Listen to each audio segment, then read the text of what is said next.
ప్రభు ఆయన శరీరధారిగా ఉన్నప్పుడు పేతురు అంటే యేసు ప్రభు యొక్క శిష్యుడు యొక్క అత్తగారింట్లో వెళ్ళి ఆమె జ్వరంతో పడి ఉన్నప్పుడు ఆమెను ముట్టి బాగు చేశారు. ఒకటి సంఘటన. రెండోది మార్క్స్ వార్త 1వ అధ్యాయం 40వ వచనం 42 చదువుతాం. కుష్ఠరోగి ఆయన ఎదుటకు వచ్చి ఆయన ఎదుట మోకాళ్ళు నీకు ఇష్టమైతే నన్ను శుద్ధినిగా చేయగలమని ఆయనతో చెప్పి ఆయనను వేడుకొనగా ఆయన కనికరపడి చేయి చాపి వాడిని ముట్టి నాకు ఇష్టమే నీవు శుద్ధుడు కమ్మని వాడితో చెప్పాడు. వెంటనే కుష్ఠరోగం వాడిని విడిచిన కనుక వాడు శుద్ధుడాయన.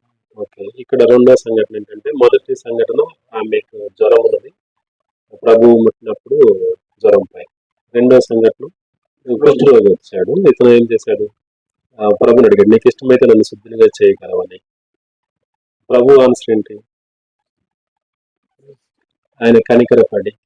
కనికరం అంటే ఇందాక చెప్తున్నాం, కనికరం అంటే కనికరం దయాన్న కృపాన్న ఒకటండి, సిమిలర్ వర్డ్స్. కనికరం అంటే అవునా, అది కంపేషన్ అంటే కనికరం అంటే మెర్సీ అంటాం ఇంగ్లీష్లో. అటు కృప వచ్చేసరికి ఏమో గ్రేస్. ఈ రెండు. ఈయన కనికర పడి అంటే ఈయన దేని సిద్ధపడుతున్నారు, నీ ఆస్తి అంతా నేను తీసుకోవడానికి సిద్ధం, అది అక్కడ ఆన్సర్. అంతేనా? చూడండి, అంతే ఆన్సర్.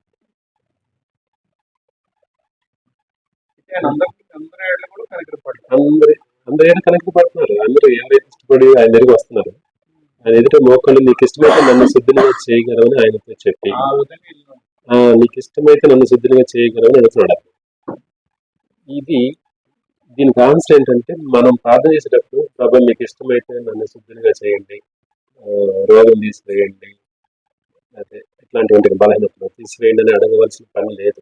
నీకు ఇష్టం అనేది కాదు, ఆయనకి ఇష్టమయ్యే నా ఏదో కనికరపడుతున్నాడు.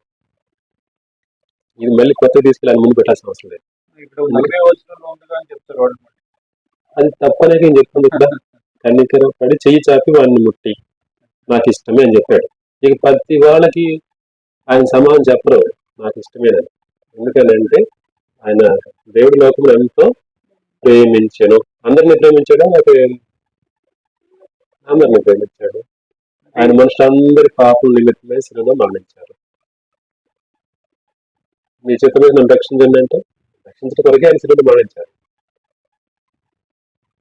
అంటే ఆయన మనసు ఏంటి? ఇది దేవుని యొక్క రాజ్య విధానం అండి. ఆయన రాజ్యంలో ఎవరు లోగా ఉండడానికి వీల్లేదు. అది యెషయా-గ్రంథంలో ఉంది, 22 అక్కడ ఎవరు మోహద్రస్తులుగా ఉండడానికి వీల్లేదు. దేవుని రాజ్యం భూమి మీదకి వచ్చినప్పుడు ఆయన అంటే రాజు వచ్చాడు, రాజుతో పాటు రాజ్యం వచ్చింది. ఆయన ఎవరు అంగీకరిస్తారో ఆ రాజ్యంలో ఎట్లా ఉంటారనేది రుజువు. అర్థమైందా మీకు? భూమి మీదకి రాజు వచ్చాడు, వేసుకో. రాజుకు వచ్చినప్పుడు ఆయన రాజ్యం అంతా వచ్చినట్టే. అమెరికాకి వచ్చినప్పుడు మన ఇండియా వచ్చాడంటే రాజ్యం అంతా వచ్చినట్లే. దేశాన్ని తీసుకొచ్చి మనం దేశం పెట్టడం అంతే కదా. దేవునికి రాజు వచ్చాడు, రాజ్యానికి రాజు వచ్చాడు భూమి మీద. ఆయన వస్తే ఏమవుతుంది? రోగులు స్వస్థపరచబడతారు, దయ్యం వెళ్ళిపోతాయి, చనిపోయిన వారు లేస్తారు, ఇవన్నీ జరుగుతున్నాయి. అంటే ఆయన రాజ్యంలో ఇట్లా ఉంటారు అంటే ఆయన రాజరికాన్ని, ఆయన రాజ్యాన్ని ఎవరు అంగీకరిస్తారో వారికి స్వస్థత. తర్వాత చూడండి, కనికరపడి చెయ్యి చాపి వాడిని ముట్టి నాకు ఇష్టమే నీవు శుద్ధిలో కమ్మని వాడితో చెప్పాను. అప్పుడు వెంటనే కుష్ఠరోగం వాడిని విడిచాడు.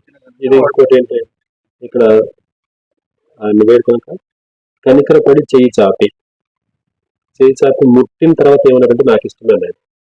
అంటే ముందు యాక్షన్, తర్వాత మాట. ఇది దేవుని విధానం. ముందే యాక్షన్. ఆయన ముట్టట పని, చెయ్యి అంటే పని, ముందు పని తర్వాత మాట. ముందు మాట్లాడాడు, సృష్టిని చేశాడు, ఇప్పుడు పని చేసి మాట్లాడుతున్నారు. చూడండి ఎట్లా ఉంది.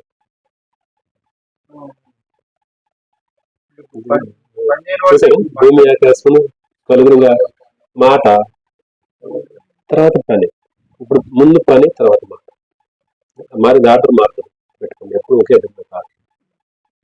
ఆయన యొక్క గొప్పతనము, సామర్థ్యం, ఆయన జ్ఞానం.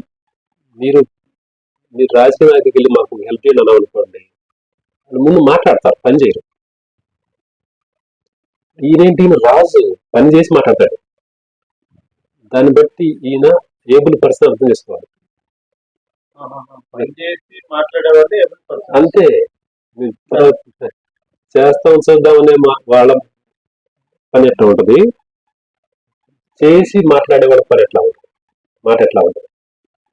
అందుకని ఎవరో తక్కువ వచ్చి తెలియదు. మీరు అన్నట్టు ఆయన పని చేసి మీరు నమ్మండి అంటారు. అది మీ రెండో పాయింట్. మీ రెండో పాయింట్ అది. ఇది నేను చెప్పిన ఫస్ట్ పాయింట్. ఆయన పని చేసి నేను ఎలాంటి వాడిని అని చూపిస్తున్నాడు. రైట్. ఇప్పుడు 2 పాయింట్లు చూస్తాం. ఒకటి జ్వరము, రెండోదేమో కుష్ఠరోగం. ఓకే. మూడోది లూకాసు వార్త 7వ అధ్యాయం 11వ వచనం చదువుతాం. వెంటనే ఆయన ఆయన శిష్యులను ఆయనతో కూడా వెళుతుంటది. ఆయన ఊరి గౌని వద్దకు వచ్చినప్పుడు చనిపోయినప్పుడు వెలుపలికి మోసుకుని పోబడుతుందని అతని తల్లి అప్పుడే కుమారుడు, ఆమె విధవరాలు. ఆ ఊరి జనులు అనేకులు ఆమెతో కూడా ఉండేది.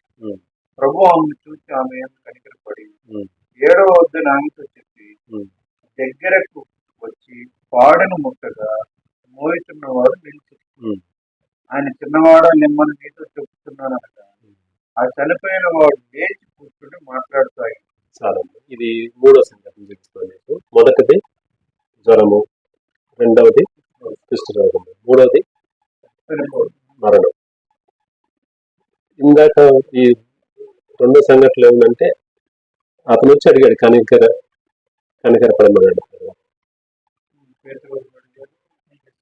నీకు ఇష్టమైతే అట్లా అడిగాడు అతను. ఇక్కడ యేసు ప్రభువుని ఆమె అడగల విధవరాలు, ఈయన ఎదుర్కొన్నాడు. గమనించండి. ఇప్పుడు చిన్న ఊరు అనుకోండి, యేసు ప్రభువును బయట నుంచి ఊళ్ళోకి వస్తున్నాడండి. ఊళ్ళో నుంచి శవం బయటకు వెళ్తుంది. ఎదురయ్యారు ఇద్దరు. ఎవరి దాకా వాళ్ళు వెళ్ళిపోయారు అనుకోండి, ఎవరు గెలిచేట్టు అయింది?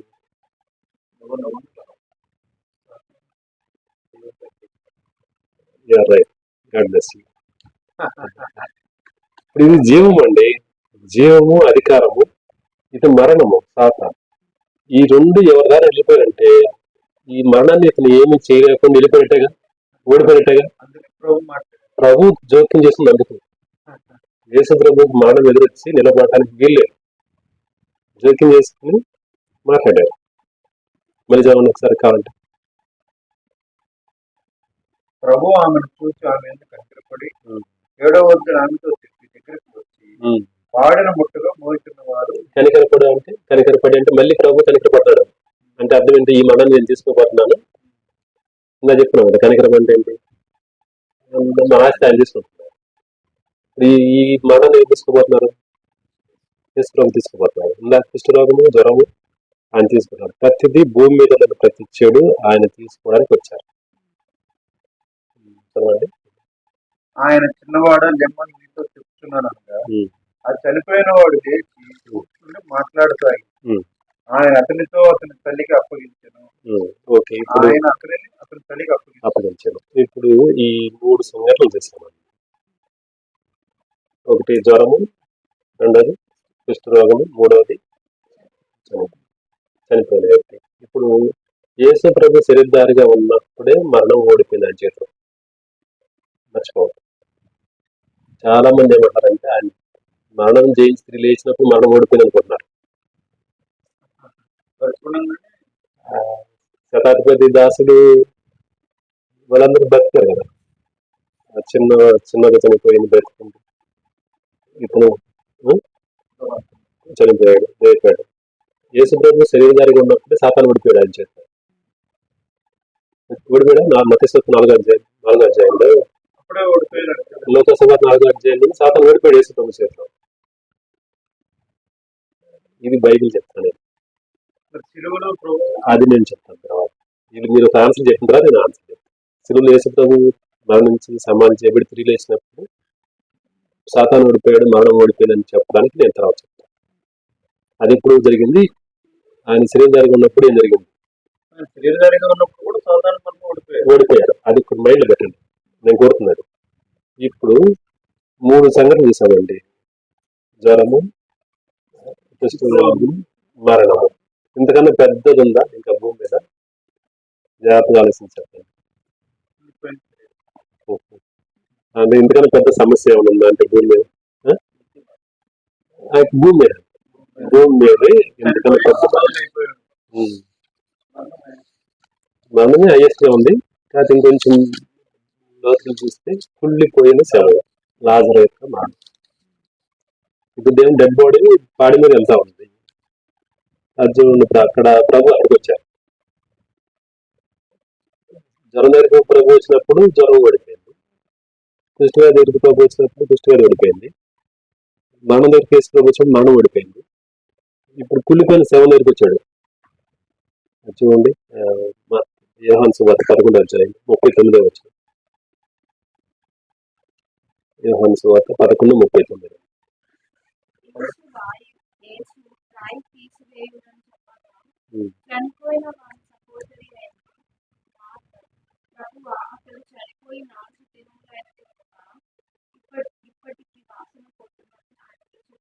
వాసన కొట్టే పరిస్థితి వచ్చిందంటే ఇప్పుడు కుళ్ళిపోయినట్టే కదండి. ఇప్పుడు ప్రభు ఎక్కడికి వచ్చినప్పుడు 43 వచ్చిందండి. ఇది సంఘటన 4 చూసాము. ఒకసారి మళ్ళీ చెప్పండి. 4. ఒకసారి జ్వరము, కుష్ఠరోగము, మరణము, కుళ్ళిపోయిన శవం. ప్రభుకి చోటు ఎక్కడ ఇస్తున్నారో అక్కడ రోగము పోయింది, మరణం పోయింది, కుళ్ళిపోయిందంటే కూడా మారిపోయింది. అంటే జీవనంలోకి వచ్చింది సమస్య. కుళ్ళిపోయిన శవం కన్నా పెద్ద అంటారా చిన్నదంటారా? ఏమండి నోటితో చెప్పండి అందరూ. చిన్నదేనా? కనుక నోటితో చెప్పాలి.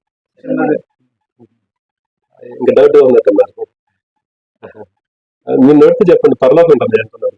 నేను సాక్షిగా ఉన్న యేసుప్రభుకి, ఆయన రాజ్యాన్ని నేను సాక్షి. మీరు సాక్షిగా ఉండాలని నాకు. మీరు నోటితో పలికితే సాక్ష్యం, మీరు నోటితో పలుకుంటే నేను తీసుకుని బాధ్యత. చిన్నది. థ్యాంక్ యూ అండి. God bless you. Okay, God bless you. చిన్నదే మీరందరూ చిన్నది. అయిపోయిందండి, జబ్బు పోయింది. అది విశ్వాసం. మీరు మీ విశ్వాసంలోకి వస్తే ప్రభు స్వస్థపడదు. మీ విశ్వాసం మిమ్మల్ని స్వస్థపరచదు. అంటే తెలియట్లుగా ఇది పెద్దగా సమస్యగా చూస్తున్నారు వాళ్ళు. ఇది పుట్టుకతో వచ్చిందో లేకపోతే ఎక్కడి నుంచో వచ్చింది, ఇది తొలగదు అనుకుంటున్నారు. బైబిల్ అట్లా చెప్పట్లేదు. మీరు దాన్ని చూసే కోణం, మీ హృదయం ఎట్లా ఉంది, చిన్నగా ఉందిగా పెద్దగా ఉంది.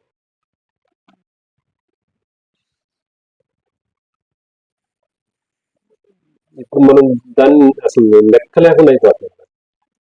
ప్రభువు చోటిచ్చినప్పుడు అది అయిపోయిందండి. అయితే దీనికి పరిష్కారం ఏంటి?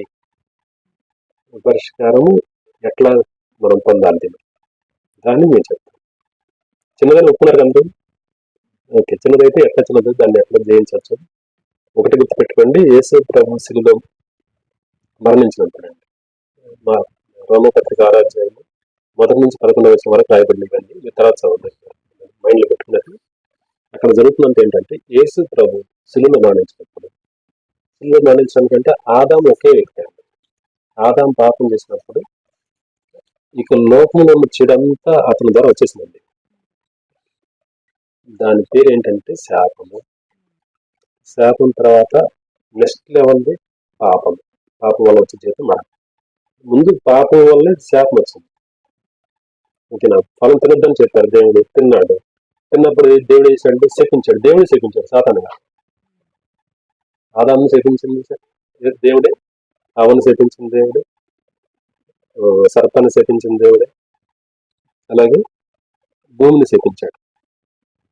ఆదాముని ఏమని శపించాడు? ఆ రెండు ఒకసారి చూడండి, మీకు చిన్న క్లారిఫికేషన్ ఇచ్చేసి దాని పరిష్కారం చూద్దాం. సరే, ఆది కాండము 3వ అధ్యాయం 14 వచ్చింది చూడండి. ఆది కాండం.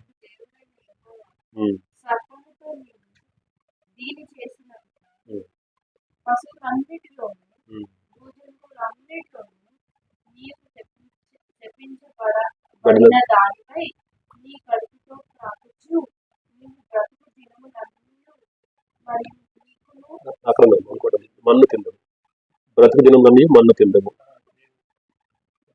అవునా? అసలు పాయింట్ నాకు కావాల్సిన పాయింట్ అది. అవునా? మిస్టేక్ పడింది. మనకు అసలు మనకు కావాల్సిన పాయింట్ అదే. మన్ను తిందువు అనేది ఇచ్చాడు అక్కడ. మన్ను తిందు అని చెప్పినారండి. సాతానికి దేవుడు చేపించాడు. సర్పానికి ఏమో మన్ను తింటామని చేపించారు. అవకేమో ప్రసవేదంతో పిల్లలు కంట. ఆదాముకేమో నువ్వు ప్రయాసతో నువ్వు కష్టపడి పని చేసి చేయగలవు. అక్కడ భూమి ఏమో సేకరించబడింది. ఆదాము చివరికి ఏమి ఇచ్చారు అది చూడండి ఒకసారి. 19వ వచనం చూడండి. నీవు నేలకు తిరిగి చేరు వరకు నీ ముఖపు చెమట కార్చి ఆహారము తిందువు. ఏలయనగా నేల నుండి నీవు తీయబడితివి, నీవు మన్నే కనుక తిరిగి మన్నైపోదు అని చెప్పాను. ఇప్పుడు ఆదాము ఏమై ఉన్నాడండి? మన్ను. ఆదాము మన్నై ఉన్నాడు. సర్పం ఏం తింటుంది? మన్ను అంటే ఎవరిని తింటున్నట్టు? మనుషులు ఆదాము తింటున్నాడు. ఆదాము అంటే ఆదాములో నుంచే మనం వచ్చాం. వాడు ఎలా తింటాడు? ఇది ఒకటి తెలుసుకుంటే అయిపోయింది. వాడు ఎలా తింటాడు? మనుషులు ముక్కు చెవులు కొరుకున్నట్టు తిండవు. వాడు ఏం చేస్తాడంటే మనుషులు శరీరము వాడికి ఏంటంటే సాధనాలు అన్నమాట. వాడు తింటానికి బీపీ టెన్షన్లు వచ్చేస్తాయి, షుగర్లు, రకరకాలు శరీరంలో రకరకములైనటువంటి బలహీనతలు పెట్టేసి ఒక జీవితకాలం వాడు తింటూనే ఉంటాడు. ఇప్పుడు తినటానికి ఆడ హక్కు లేదేట. ఎందుకంటే దేశప్రభు భూమికి వచ్చేసారు. ఆయన ఏం చేశాడు? మనల్ని జీవంగా మార్చాడు. ఆయన వచ్చి మనల్ని జీవంగా మార్చకపోతే తనకు జీవితకాలం అంతే. అర్థమలేక ఇక ఆయన వచ్చి మార్చిన తర్వాత కూడా మనం మార్చుకోకపోతే మన అజ్ఞానంలో ఉన్నాం. ఆయన చేసి మనకి ఇచ్చిన గొప్ప అధికారము ఆస్తి వాడుకోకపోతే ఆ వ్యక్తి జ్ఞానం ఉన్నట్ట లేనట్లే. అధికారం లేదు కాబట్టి తెలియట్లా, అది ప్రాబ్లం. అధికారం ఎలా పొందుతారో సపోజ్ నేను 100 ఎకరాలు సంపాదించాను అనుకోండి.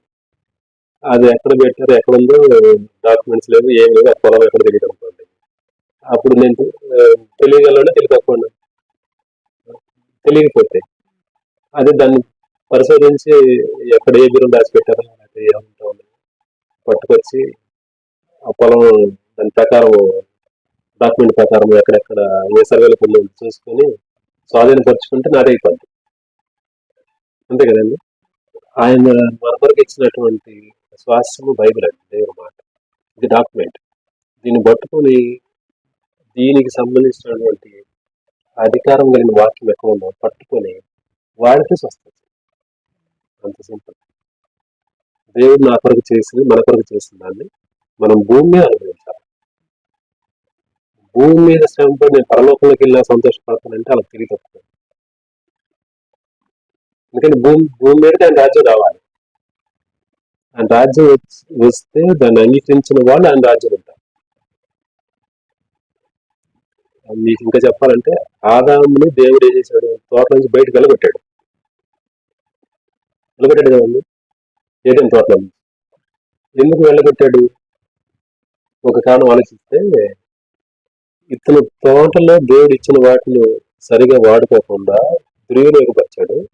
కాబట్టి అతన్ని బయటకు గెంటేశాడు. బయటకు గెంటేయడం ఆయన ఉద్దేశం ఏంటంటే ఇక్కడ ఉంటే నువ్వు బాగుపడవు, ఇక్కడ జీవవృక్ష ఫలం ఉండి తింటాడు. ఆ మనం అట్లా ఉండిపోవాల్సింది, నరకంలో ఉండిపోతాడు పూర్తిగా.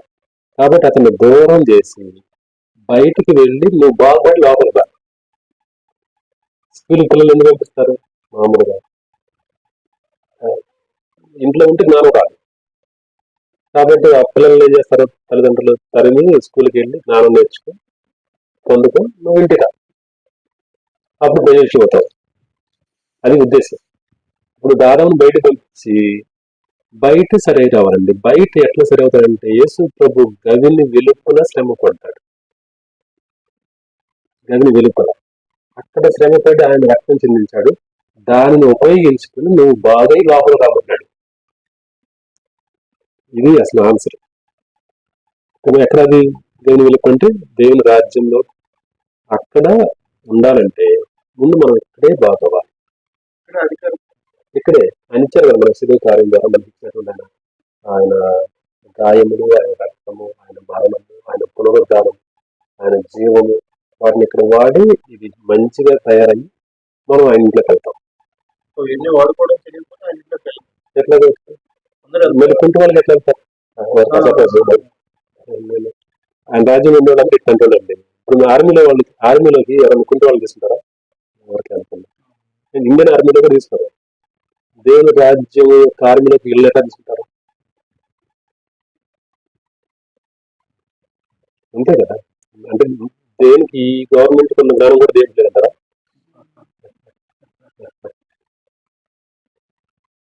అంటే ఎందుకు అంటానంటే ఇక్కడ సాధ్యమే, దేనికి సమస్తము సాధ్యమే. మీకు ఇంకొక మాట చెప్పారు అక్కడ దేవునికి అసాధ్యమైన దేవుని అని చెప్తుందండి. మీరు ఒక మాట చూపిస్తాను, మీరు ఆలోచించేయండి. దేవునికి సమస్తము సాధ్యమని చెప్పాను. అంటే దేవునికి సమస్తము సాధ్యమే. ఇప్పుడు యేసు మనం దేవుడని నమ్ముతున్నాము, ఆయనకు బాగు చేశారని నమ్ముతున్నాము. యేసు ప్రభు అక్కడ ప్రభు ఏమంటారండి? ఇంకో మాట చూడండి, మార్క్స్ వార్త 9:23. అందుకు యేసు నమ్ముట నీవునైతే నమ్మువానికి సమస్తమును సాధ్యమే అని అతనితో చెప్పాను. ఇప్పుడు ఎవరికెవరికి సాధ్యమవుతుంది? నమ్మేవారికి సాధ్యం. ఒకటేమో దేవునికండి, దేవునికి సమస్తము సాధ్యమే. రెండోది ఎవరికి సాధ్యమైంది? నమ్మువానికి కూడా సాధ్యమే. నమ్మటమే నాకు చేత కావట్లేదు. అంతే కదండి. అంటే యేసు ప్రభుకి సాధ్యమని నమ్ము ఇందాక ఒప్పుకున్నాం. ఇప్పుడు ఎవరికి సాధ్యమవుతుంది?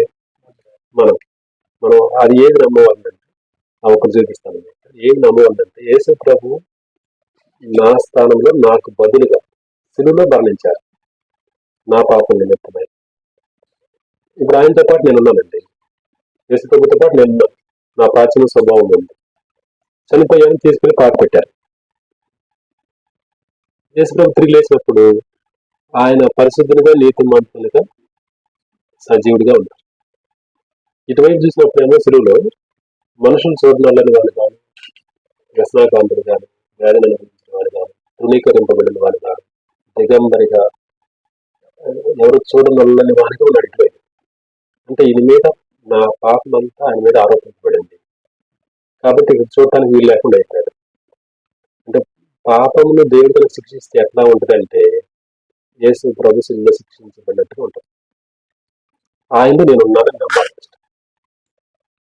చనిపోయాము, పాత పెట్టబడ్డాము, తిరిగి లేచినప్పుడు ఆయన పరిశుద్ధుడు నీతిమంత్రిగా లేచాడు. ఇక్కడేమో పాపముగా చేయబడి చనిపోయాడు, లేచినప్పుడు నీతిమంత్రిగా లేచాడు. మరి మధ్యలో పాపం అంతా ఏమైంది ఏమండి? వహించాడు, కరెక్ట్. మధ్యలో సమాధిలోకి వెళ్ళిపోయింది, అంతే కదా. మనం మామూలుగా చూసినప్పుడు అంటే సమాధి అంటే ఇక ఎవరు సమాధిని తెరవరు కదా. అంటే పాపం అంతటిని దేవుడు క్షమించి సముద్ర భాగాలను వేసానని చెప్తున్నాడు. దేవుడు ఎక్కడైతే సముద్రంలో వేశాడో దాన్ని మనం జోలికి వెళ్ళకూడదు. ఇప్పుడు క్షమించి సముద్ర భాగాలను ఇచ్చాడు, సముద్రం వేసాడు, సమాధిలో పెట్టాడు. మనం దాన్ని తవ్వద్దే. ఈ మా అబ్బాయి ఏ తప్పు చేశాడో కదా, మేమే తప్పు చేసాము ఏం తీసాడు. ఏ తప్పు చేసినా ఆయన తీసుకున్నాడు. ఆయన మన కారణాలు అవ్వట్లేదు. మనం నమ్మాల్సింది ఒకటి, ఆయన తను శాపము పాపం అంతా సమాధికి వెళ్ళిపోయింది. యేసు ప్రభు తిరిగి లేచినప్పుడు ఆయనతో పాటు మనందరం తిరిగి లేచాం. తిరిగి లేచినప్పుడు ఆయన ఎట్లాంటి పరిస్థితుల్లో మనం కూడా అంతే పరిస్థితులు. ఆయన ఎలాంటి నీతిమంతుడు, మనం అంత నీతిమంతుడు. ఆయన తిరిగి లేచిన తర్వాత ఎంతకాలం జీవిస్తారో మనం కూడా అంతకాలం జీవిస్తాం. ఇది ప్రిన్సిపల్ అండి, అసలు బైబిల్ ప్రిన్సిపల్. ఇప్పుడు ఆయనతో పాటు తిరిగి లేచినప్పుడు ఎవరైతే దాన్ని నమ్ముతున్నారో వారు దయ్యములు వెళ్ళబడతారండి, వారు రోగులు స్వస్థపడతారు, వారు చనిపోయిన వారు లేవనెత్తారు. అంతకుముందు యేసు ప్రభు శరీరధారిగా ఉన్నప్పుడు ఆయన దయ్యములు వెళ్ళగొట్టారు, రోగులు స్వస్థపరిచారు, చనిపోయిన వారు లేవనెత్తారు. ఆయన విశ్వాసం ఉంచిన వారు వీరు కూడా ఆయనతో పాటు తిరిగి లేచారు కదా. అలా తిరిగి లేవబడిన వీరు క్రీస్తునందు నూతన సృష్టిగా చేపట్టారు. కాగా ఎవరైనా క్రీస్తునందు ఉన్నాడో వాడు నూతన సృష్టి, పాతవి గతించను సమస్తము కొత్తగా. పాత అంటే ఏంటి? పాతవి గతించిన రాయబడింది. ఆదాములు వచ్చాడు కదా కొత్త. కాగా ఎవడెన్నో క్రీస్తునందు ఉన్నాడో వాడు నూతన సృష్టి అని రాయబడింది కదా. ఇది క్రీస్తులో ఉంటే నూతన సృష్టి అంటే పాత సృష్టి ఏదో ఉండాలి కదా. ఆ పాత సృష్టి పేరు ఆదాము. ఆదాములో మరణం ఉంది, సమస్తమైన చెడంతా ఉంది, అది పోయింది. క్రీస్తులో నూతన సృష్టిగా చేయబడ్డాం. క్రీస్తులో ఉంది సమస్త దేవుని యొక్క సమస్తమైన మంచి క్రీస్తులో ఉంది. ఇది మనం నమ్మినప్పుడు ఈజీ అండి, అంత సింపుల్. అదే అక్కడ తింటున్నాడు కదా వాడు శాతాన్ని, ఇందాక శాపం అని చెప్తాను, దాని పేరు శాపం అంటే. ఆ శాపమును విరగొట్టాలి. మన పాపం ఎట్లా ఒప్పుకుంటున్నామో పాపం ఒప్పుకుంటే ఆయన క్షమిస్తున్నాడు. అలాగే సాతాను ఆ శాపము ద్వారా అంటే ఏం చెప్తానంటే దేవుడే ఆదాముని పీడించమని చెప్పి ఆదాము మీద బంధించాడు. అంతేగా ఇందాక దీని పాయింట్ లో మొన్న దినమని చెప్పాడు దేవుడు. ప్రభు 2వ రాకడ వరకు విడుస్తూ ఉంటాడండి. ఓకేనా? ఇప్పుడు నాకు ఈ మధ్యలో వచ్చిన అవకాశం ఏంటంటే యేసు ప్రభు శిలువలో మరణించి సమాధి చేయబడి తిరిగి లేచారు. ఈ నా శాపమును నా పాపను ఆయన తీసుకున్నారు. తీసుకుని చేశారు, నాకు నీతిని ఇచ్చారు. ఇది నాకు లీగల్ రైట్. ఇప్పుడు యేసు ప్రభు దగ్గర నాకు వచ్చిన లీగల్ రైట్ అది. అంతకుముందు వాడికి వచ్చిన లీగల్ రైట్ ఏంటి? పీడించమని చెప్పాడు సాతాను. ఇప్పుడు నేనేం చేయాలి? సాతాను, దేవుని పునరుద్ధానం ద్వారా నాకు జీవం వచ్చింది, ఆయన మనం తిరిగి లేచడం ద్వారా అబ్రహాం యొక్క ఆశీర్వాదానికి నేను వచ్చాను. కాబట్టి 3:13 నేను వచ్చాను కాబట్టి నీకు ఇవ్వబడినటువంటి ఆ లీగల్ రైట్ రద్దు చేయబడింది. ఓకేనా? రద్దు చేయబడిందని చెప్పి నేను తెలుసుకుంటే వాళ్ళు నేను చేయబడి అది రద్దు చేయబడిన సంగతి వాడికి చెప్పినంత వరకు వాడు పీడిస్తానే ఉంటాడు. వాడు చెప్పాలి, మనం చెప్పాలి. మనం చెప్పాలి. ఏం చెప్పాలంటే యేసు ప్రభు యొక్క శిలువ మరణ పునరుద్ధానం ద్వారా దేవుడు నన్ను అబ్రహాం యొక్క ప్రతి ఆశీర్వాదం నడిపించారు. కాబట్టి నా పితరుడైన అబ్రహాము ద్వారా వచ్చిన ప్రతి శాపము యేసు ప్రభు నామములో నేను కొట్టివేస్తున్నాను. కాబట్టి నా మీద నీకు ఏ విధమైన హక్కు లేదు. వాడిని ఖాళీ చేయించాలి. ఇల్లు ఆక్యుపై చేశాడు. ఈ దేహం ఎవరిది? దేవుని ఆలయం. ఈ ఆలయాన్ని ఖాళీ చేయాలంటే మనకున్న రైట్ ఏంటి? చట్టం, దేవుని మాట. సాతాను యేసు దగ్గరికి వచ్చాడు. వాడు ఏం చెప్తున్నాడు? నిజం చెప్పాలంటే సాతాను కూడా యేసు ప్రభు వాక్యం చెప్పగలడు. అది చెప్పాడు లేదా? అంటే వాడు మనం చెవిస్తే ఎవరికైనా చెప్పాడు. యేసు ప్రభు చెప్పిన మనం ఎంత లెక్క ఆయన వాక్యం ఆయనకి చెప్తున్నాడు. వాక్యమే యేసు ప్రభు, ఆయన చెప్పడం ఏంటి? అంటే వాడికి మనం చెప్పాల్సిన అవసరం ఉందా లేదా? యేసు ప్రభు అక్కడ వాక్యం తీసి చూపించారు కదా. వాడికి వాక్యం చెప్పినప్పుడు వాడికి పట్టు విడిచి వెళ్ళిపోతాడండి.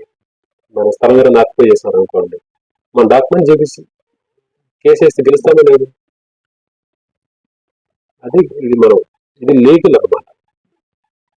ఇంకో ప్రార్థన చేయటం ఏంటి? ఇది సహజంగా ఎట్లా ఉందంటే దేవుడు మనకు ఒక పని చేయమని చెప్పారు. చేయమని చెప్పినప్పుడు మళ్ళీ ఆయనకే చేయండి, ఈ పని చేయండి అని.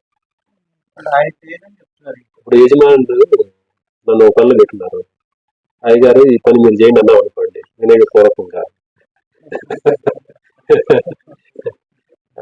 ఎంతసేపు పెట్టారు జాబ్లో మనం పెట్టుకుందే నేను చేయమంటారు కదా.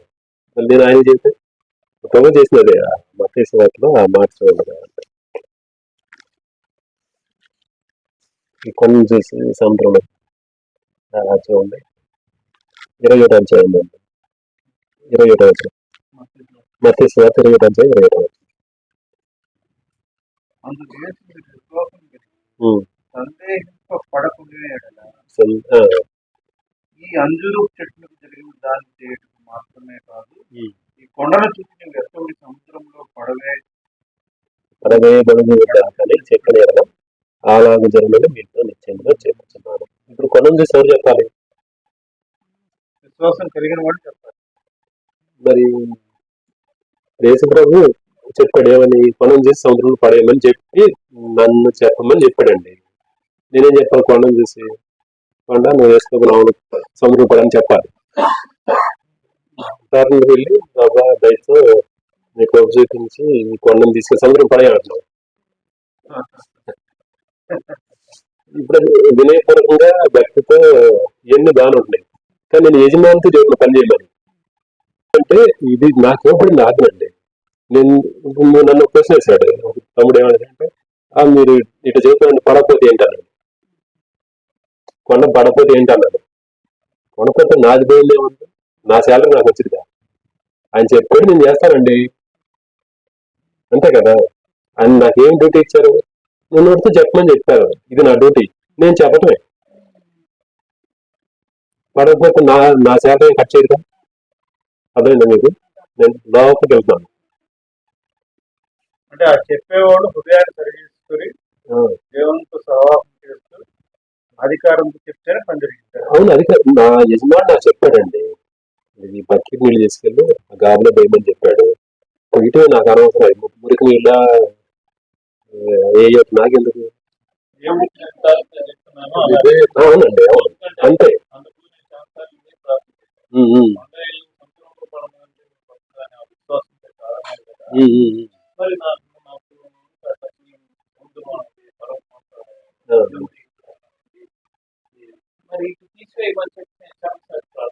అదే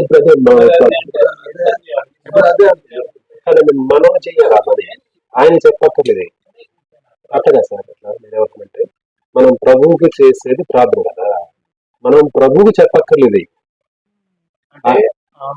యేసు ప్రభువు నా రోగము, బలహీనత, మరణము, శాపము ఇవన్నీ సిలువలో తీసుకున్నారు. అది విశ్వాసం. విశ్వాసం అంటే వెనక వైపు ఉందండి. 2000 సంవత్సరాల క్రితం విశ్వాసం. నా పాపం నిమిత్తం సిలువలో మరణించాడు అనేది నా వెనక. నేను రేపు దేవుని రాజ్యానికి వెళ్తాననేది నిరీక్షణ ఇటువైపు ఉంది. ఈ రోజు ఏంటంటే నమ్మకం. ఈ రోజు అప్లై చేస్తుంది సరే, ఆ విశ్వాసాన్ని ఉపయోగించుకుని ఈ రోజు నాకు అవసరమైన దానికి ఉపయోగించుకున్నాను నమ్మకం అంటారు. ఓకేనా? రేపు విశ్వాసంతో ప్రార్థిస్తే సపోజ్ 2025 మార్చి 10th క్లాస్ ఎగ్జామ్ పాస్ అవ్వాలి. ప్రార్థన చేయాలి అతని కోసం. మనం ఏమైనా ప్రార్థన చేస్తాం? విశ్వాసంతో ప్రార్థన చేయాలా, నిరీక్షణతో ప్రార్థన చేయాలి? విశ్వాసం అంటే ఎక్కడ ఉంది? 2000 సంవత్సరాల వెనక ఉంది. దాన్ని పునాది మీద మనం ప్రార్థన చేయాలి. నిరీక్షణతో ప్రార్థన చేసే ప్రార్థన జవాబులు రావు.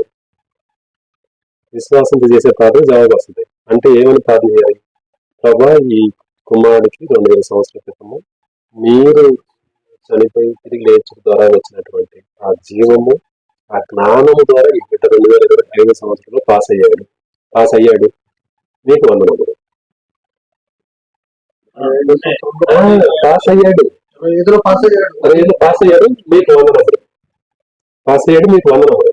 అది యేసుప్రభువు చేసిన ప్రార్థన. లాజరు దగ్గర ఆయన కృతజ్ఞతాస్తుతులు చెల్లించి అప్పుడు బయట రమ్మంటే వచ్చాడు. మనం కృతజ్ఞతాస్తుతులు దేని బట్టి చెప్తున్నాము? 2000 సంవత్సరాల క్రితం జరిగిన దాన్ని బట్టి చెప్తున్నాము. ఇప్పుడు ముందు జరుగుతుంది. అది ఈ రోజు అప్లై చేయాలి. ఇవన్నీ మనం అప్లై చేస్తే ఈజీ అన్నది.